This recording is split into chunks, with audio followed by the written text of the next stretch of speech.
In response to you, Galen, I'd like to say a couple things about as it was in the days of Noah. And also, I would like to address briefly the issue of the Apocryphal works and whether or not they're canonical or not. And this seems to be the heart of the matter. It's, again, the idea of religious authority. Right.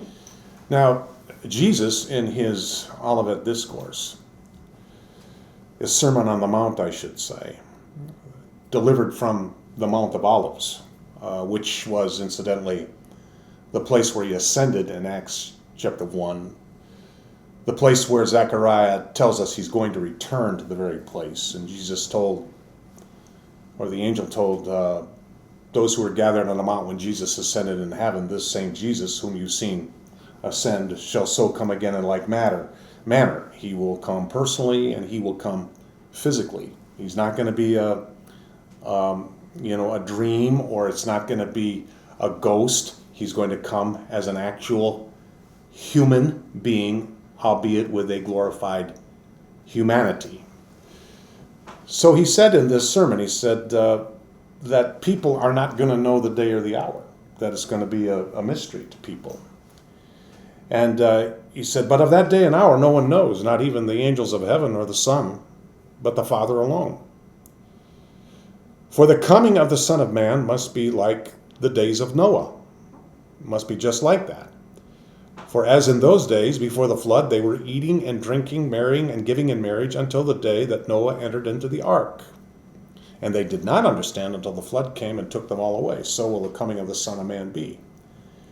Now Jesus, or at least Matthew's record of what Jesus said, is explanatory as to what he meant by as in the days of Noah.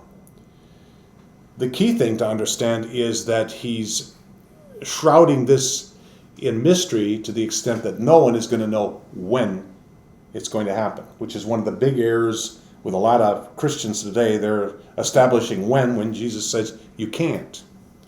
Then he makes the analogy between Noah's days and the days before his second coming, because the day of the Lord is a time of catastrophic judgment upon this planet and upon this earth. It will be prefatory to his second coming, so it's going to be like the days of Noah. But in the text itself, what it says is, for the coming of the Son of Man will be just like the days of Noah, for as. This is an explanation of what it was going to be like shortly before the coming of the Son of Man. And you don't see any of the stuff in this that they're reading into as in the days of Noah. It just is non-existent. Are we to assume that Jesus did not understand DNA? That he didn't quite understand, the complexities of modern science and so forth? Are we going to impugn to him that he was a man who didn't really know? He could have, if he wanted to say this kind of stuff, he would have said it.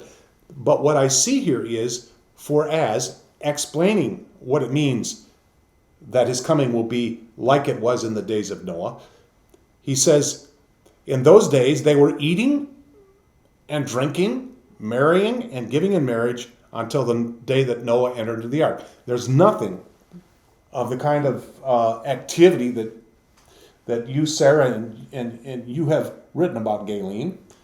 All it is that people are so engaged in the normal stuff of life that they're oblivious that Jesus will even come again. The second thing I want to address is the idea of extra-canonical books. Because to believe what Jesus believed is consistent. To believe other than what Jesus taught is inconsistent. If you're a Christian, you believe what Jesus believed. Every doctrine in the Bible can find affirmation in the person of Jesus Christ. He taught in accord with Holy Scripture. Now, to go back to the non-canonical books, we'll take the apocryphal books that were written during the prophetic years of silence between Malachi and the coming of John the Baptist.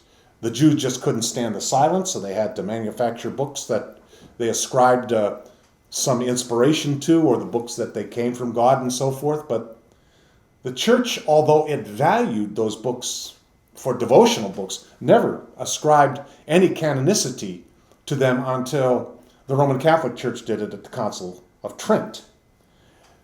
My point is that Jesus looked at the canon of Scripture through the lens of what books were already there in the Old Testament. That is, the law, the prophets, and the writings. He spoke about that in Luke chapter 24. The things which are written in the law, the prophets, and the writings. Jesus quoted Scripture in engaging arguments. Paul quoted Scripture. You have no quotation of one apocryphal book by either Jesus or Paul.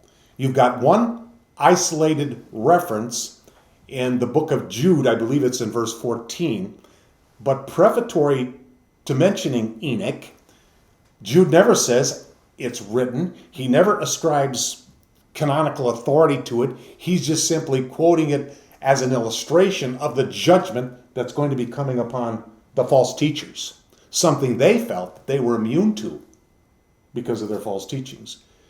So if people ask me the question, well, why don't you believe the apocryphal books, that they are to be contained in Scripture? I tell them because Jesus never quoted from them. He never recognized their authority, although they were in existence at that time.